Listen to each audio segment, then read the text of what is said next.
Hello friends, நான் உங்கள் ஜெயராஜ் பேசுகிறேன். ஆக்சுவலாக வந்து பார்த்திங்கன்னா இந்த வீடியோ எதை பற்றி இருக்க போதுன்னா, ஒரு மீனை வந்து எப்படி வளர்த்துறது, ஸோ அதை எப்படி கண்டிஷன் பண்ணுறது, எப்படி வந்து பார்த்திங்கன்னா மீன் இறக்காமல் கொஞ்சம் வளர்த்துறது, ஸோ அதை பற்றி தான் இருக்க போகுது.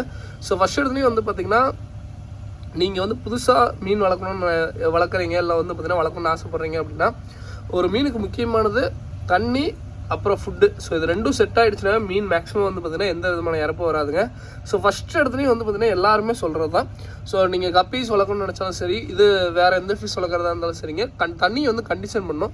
ஸோ கண்டிஷன் பண்ணுறோம்னா என்னென்னா, நீங்கள் ஒன்றுமே பண்ண வேணாங்க. ஜஸ்ட்டு இது மாதிரி தண்ணியை ஒரு இடத்துல பிடிச்சி சும்மா வெயில் படுற மாதிரி வச்சிட்டிங்கன்னா ரொம்ப நல்லது. இல்லை சும்மா நார்மலான ஒரு இடத்துல இருந்தாவே ரொம்ப நல்லது. எங்கள் வீட்டில் எப்பயுமே வந்து பார்த்திங்கன்னா தண்ணி பாட்டுக்கு இருந்துகிட்டே தான் இருக்கும். எப்பயுமே வந்து பார்த்திங்கன்னா தண்ணி ஏதோ ஒரு 2-3 டப்பாவில் இருக்கும். ஸோ இப்படி ஓப்பனாக வச்சிருக்கும் போது என்னன்னா கொசுக்கு இதில் ஆர்வா அது மாதிரிலாம் வைக்கும். ஸோ அப்படி வச்சுன்னா மீனுக்கு ரொம்ப நல்லதா. பட் என்னன்னா கொசு முட்டை அது மாதிரிலாம் வச்சுன்னா கொஞ்சம் சீக்கிரமாக தண்ணி யூஸ் பண்ணியிருக்கோம். ஓகேங்களா, மீன் குத்துனீங்கன்னா சாப்பிட்றோம். ஸோ இன்னொன்று மீனை எப்படி ப்ரோ கண்டிஷன் பண்ணுறது, ஸோ அதை தான் எல்லாருக்குமே ஒரு முக்கியமானதாக இருக்குங்க. ஸோ இப்போ ஒரு மீனை நீங்கள் வந்து இப்போ வாங்கிட்டு வரீங்க, இல்லை அப்படின்னா புதுசாக ஒரு மீன் கொண்டு வரீங்க அப்படின்னா, ஸ்டார்டிங் கொஞ்சம் வந்து பார்த்தீங்கன்னா அந்த மீன் வந்து உங்கள் இடத்துக்கு வந்து உங்கள் தண்ணிக்கும் மீனுக்கும் அடாப்ட் ஆகணும். ஸோ அதுக்கு வந்து என்ன பண்ணுறீங்க அப்படின்னா ஃபுட்டு தான் மெயினுங்க. ஸோ ஓகேங்களா, ஸோ ஃபஸ்ட்டு தண்ணி வந்து நிறைய பேர் இங்கே தண்ணி கூட கண்டிஷன் பண்ணிடுவாங்க. அதாவது ஒரு 10 நாள் வச்சுருந்த தண்ணி தான், ஒரு 15 நாள் வச்சுருந்த தண்ணி தான் அப்படின்பாங்க. ஸோ அதுக்கு அடுத்து தான் என்ன பண்ணணும். ஸோ இப்போ வந்து பார்த்தீங்கன்னா நான் வந்து இப்போ இந்த மீன் கொண்டு வந்துட்டேன். ஸோ இந்த மீனை வந்து நான் என் தண்ணிக்கு கண்டிஷன் பண்ணணும் அப்படின்னு நினச்சிங்கன்னா ஃபஸ்ட்டு வந்து ஃபுட்டு தாங்க மெயின். ஸோ ஃபுட்டு வந்து பார்த்தீங்கன்னா இருங்க நான் என்னென்னு சொல்லிடுறேன். ஸோ ஃபஸ்ட் இடத்துலையும் வந்து பார்த்தீங்கன்னா தண்ணி இது கண்டிஷன் பண்ணியாச்சு. அடுத்ததான் வந்து பார்த்தீங்கன்னா ஃபுட்டு வந்து பார்த்தீங்கன்னா ஒரு மீனுக்கு முக்கியமானது எந்த அளவுக்குனா, நீங்கள் வந்து நார்மல் வெரைட்டி ரொம்ப ரொம்ப ரொம்ப ஈஸிங்க. நீங்கள் வந்து நார்மலாக ஒரு கப்பீஸ் வாங்கி மிக்சர் கப்பி வாங்குறேன் அப்படின்னா ரொம்ப ஈஸியாக வளர்த்திடலாம். அதே நீங்கள் எக்ஸாட்டிக் லெவல் போகும்போது வந்து பார்த்தீங்கன்னா ஸ்டார்டிங் ஒரு 2 days 3 days வந்து பார்த்தீங்கன்னா லைவ் கல்ச்சர் ஏதாவது கொடுங்க. ஓகேங்களா, ஸோ அது வந்து ஆர்டிமியா, மொய்னா, வினிகரில். ஸோ வினிகரிலுங்கிற பாருங்க. ஸோ ஸ்டார்டிங் ஆர்டிமியா இல்லை வந்து பார்த்தீங்கன்னா மொய்னா எதுனாலும் கொடுக்கலாம். ஸோ அது கொடுக்கும்போது என்னென்னா ஸ்டார்டிங் கொஞ்சமாக, அதாவது நான் வந்து ஃபுல்லாகவே இது கொடுக்க சொல்லிங்க, ஆர்டிமியா கொடுக்க சொல்ல கொஞ்சமாக கொடுத்துட்டு, ஸோ அதுலேயே வந்து பார்த்தீங்கன்னா கொஞ்சம் உங்களுக்கு ப்ரோட்டீன் ரிச் ப்ரோட்டீன் இருக்குமில்லைங்க. ஸோ ஆர்டிமியா கொஞ்சம் கொடுத்துட்டு, ஆர்டிமியாவும் மொய்னா. ஸோ மொய்னா வந்து என் ஃப்ரெண்ட் எதுக்கு தான் எனக்கு கொடுத்தா, ஸோ அதனால் இன்றைக்கி மொய்னா பெருசாக இது பண்ணல. ஸோ அதை போட்டு கொஞ்சமாக வந்து பார்த்தீங்கன்னா ஃபார்ம் ஃபுட்டோ இல்லை உங்கள்கிட்ட நல்லா சூப்பரான ஃபுட்டோ அதை கொடுங்க. ஸோ ஓகேங்களா, இப்படி கொடுக்கும்போது என்னென்னா மேக்ஸிமம் வந்து பார்த்திங்கன்னா ஒரு மீனுக்கு வந்து பார்த்திங்கன்னா எந்த டிசீஸ் வந்து இருந்தாலுமே லைவ் கல்ச்சர் கொடுக்கும்போது மீனுக்கு வந்து மேக்ஸிமம் ரெக்கவர் ஆயிரும். ஓகேங்களா, ஸோ இது இன்னொன்று வந்து பார்த்திங்கன்னா, ஸோ நிறைய பேர் வந்து பார்த்திங்கன்னா ஒரு இது இருக்கும், ப்ரோ நான் வந்து இருக்கலே காஸ்ட்லியான ஃபுட்டு தான் வாங்கி யூஸ் பண்ணுறது தெரியுங்களா, அந்த ஃபுட்டோட விலையை எவ்வளோ ரேட் தெரியுங்களா அப்படின்னு சொன்னாலுமே ஸோ ஒரே ஃபுட்டே தயவு செஞ்சு கொடுக்காதீங்க. ஓகேங்களா, இப்போ நானே வந்து பார்த்தீங்கன்னா இது ஹை ப்ரோட்டீன் தான். ஸோ இந்த மீனுக்கு ரொம்ப நல்லது, 52% ப்ரோட்டீன் தான். பட் இது வந்து பார்த்தீங்கன்னா ஒரு 4 நாள் கொடுத்தேன் அப்படின்னா பெல்லட்ஸ் ஒரு நாள் யூஸ் பண்ணுவேன். ஓகேங்களா, ஸோ ஏன் அப்படி யூஸ் பண்ணுறோம் அப்படின்னா, என்னதான் வந்து பார்த்தீங்கன்னா இப்போ எனக்கே வந்து பார்த்தீங்கன்னா நான்வெஜ்னா ரொம்ப பிடிக்கும். ஸோ ஓகேங்களா, அதுக்கு நான் டெய்லியுமே எங்கள் வீட்டில் நான்வெஜ் எடுத்தாங்கன்னா எனக்குமே பிடிக்காமே போயிடும். ஓகேங்களா, ஸோ அதனால தான் என்ன சொல்கிறேன்னா, டெய்லியுமே வந்து பார்த்திங்கன்னா நீங்கள் என்ன தான் ப்ரோட்டீன் ஃபுட் கொடுத்தாலுமே வாரத்தில் ஒரு நாளாக ஏதோ ட்ரை வார்ம்ஸோ இல்லை வந்து பார்த்திங்கன்னா ஏதாவது பெல்லட்ஸோ ஸோ எதுனாலுமே கொடுங்க. ஓகேங்களா, ஸோ அப்படி கொடுங்க.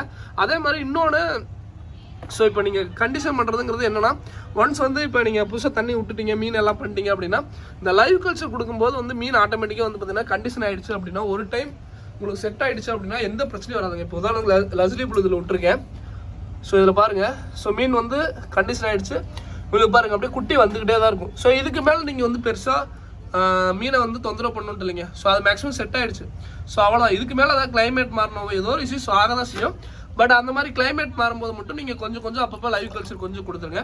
நான் சொல்கிறது என்ன, கிளைமேட் மாறுச்சுன்னா மட்டும் சொல்கிறேன். இல்லாட்டி வந்து பார்த்தீங்கன்னா ஃபுட்டே நீங்கள் கொடுக்கலாம், ஒன்றும் ப்ராப்ளம் இல்லை. இல்லை ப்ரோ ஏதாவது மீனுக்கு ஏதாவது டிசீஸ் தெரியுது ஸோ அப்படின்னு இருந்தால் மட்டும் ஸோ கொஞ்சம் அப்படியே லைவ் கல்ச்சர் கொஞ்சம் கொடுங்க. ஏன்னா வந்து பார்த்தீங்கன்னா என்னதான் மெடிசன் யூஸ் பண்ணாலுமே வந்து பார்த்தீங்கன்னா இந்த லைவ் கல்ச்சருக்கு ஈக்குவலாக வந்து பார்த்தீங்கன்னா மீனுக்கு வந்து எதுவும் கேட்காது. ஓகேங்களா, ஸோ அதை மட்டும் ஃபாலோ பண்ணிக்கோங்க. ஸோ இன்னொன்று அதே மாதிரி வந்து பார்த்தீங்கன்னா இப்போ புதுசாக வந்து இந்த மாதிரி தண்ணி இருக்கும். ஸோ இந்த மாதிரி தண்ணியில் மீன் நீங்கள் நிறைய மீன் வச்சுட்ருப்பீங்க.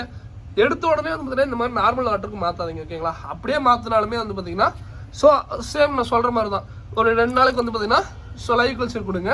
ஸோ அது வந்து ரெக்கவர் ஆயிரும். ஓகேங்களா, ஸோ இதுதான் வந்து மெயினாக சொல்லணும்னு நினச்சேன். இப்படி செட் பண்ணுங்கள். மேக்ஸிமம் வந்து பார்த்தீங்கன்னா தண்ணிக்கு அடாப்ட் ஆயிரும், எல்லாமே செட் ஆயிருங்க. ஒன்ஸ் வந்து உங்கள் தண்ணிக்கு செட் ஆகிடுச்சு அப்படின்னா நீங்களே நினச்சாலும் குட்டி பாட்டுக்கு போட்டுக்கிட்டே இருக்குங்க. ஸோ அது பாட்டுக்கு அப்படியே செட் ஆகி மேக்ஸிமம் எல்லாத்துலேயும் வந்து குட்டி போட ஆரம்பிச்சிடும். ஸோ இப்படி தான் வந்து பார்த்தீங்கன்னா மீனை வந்து கண்டிஷன் பண்ணுங்கள். மெயினாக ஃபுட்டில் தான் இருக்குது. நீங்கள் ஃபுட்டு வந்து ஒரே வகையான ஃபுட்டையும் கொடுக்காதீங்க, கொஞ்சம் மாற்றி கொடுங்க. ஸோ இன்னொன்று கொஞ்சம் காஸ்ட்லியாக, ஸோ இப்போ உதாரணத்துக்கு அல்பினோ வெரைட்டியில் எப்படி ப்ரோ காப்பாற்றுவீங்க, நிறைய பேர் ஃபார்ம்லாம் எப்படி, ஏன்னா நிறைய பேர் என்கிட்ட கேட்குறது அல்பினோ வெரைட்டி எப்படி ப்ரோ வளர்த்துறது. ஸோ அப்படி தான் வந்து கேட்டுக்கிட்டே இருப்பாங்க. அல்பினோ வெரைட்டிலாம் வந்து பார்த்தீங்கன்னா என் ஃப்ரெண்டு ஃபார்ம்லாம் நல்லாவே பார்த்துருக்கேங்க. அப்படியே ஒரு பெயிண்ட் பக்கெட் நிறையா.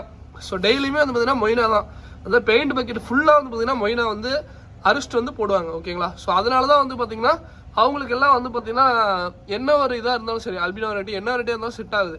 இதை நார்மலாக நம்ம வீட்டில் வச்சு வளர்த்தும் போது நம்மளுக்கு வந்து செட் ஆக மாட்டேங்குது. ஸோ இதுதான் வந்து பார்த்தீங்கன்னா மெயின் ப்ராப்ளம். ஓகேங்களா. லைவ் கல்ச்சர் கொடுத்தீங்க அப்படின்னா மீன் வந்து மேக்ஸிமம் எந்த ஒரு டிசீஸ் எதுவுமே வராது. இன்கேஸ் உங்களுக்கு டிசீஸ் வந்தாலுமே லைவ் கல்ச்சர் ஸ்டார்டிங்லேயே கொஞ்சம் கொடுங்க. So maximum recover. நான் வந்து மொய்னா ஸோ எதுனாலும் சொல்கிறேங்க. ஓகேங்களா. ஆட்டுமியா எதுனாலும் சொல்கிறேன். நான் ஆட்டுமியாக தான் கொடுங்க, இல்லை வந்து இதுதான் கொடுங்க அப்படின்னு சொல்ல. லைவ் கல்ச்சர் கொடுத்தீங்கன்னா மேக்ஸிமம் வந்து பார்த்தீங்கன்னா மீன் நல்லா இம்யூனிட்டி பவர் ஆகும். என்னன்னா லைவ் கல்ச்சரில் ஒரே ப்ராப்ளம் என்னன்னா குட்டிக்கு சம்டைம்ஸ் சாப்பிட வாய்ப்பு இருக்குது. ஸோ அதை மட்டும் பார்த்துக்கோங்க.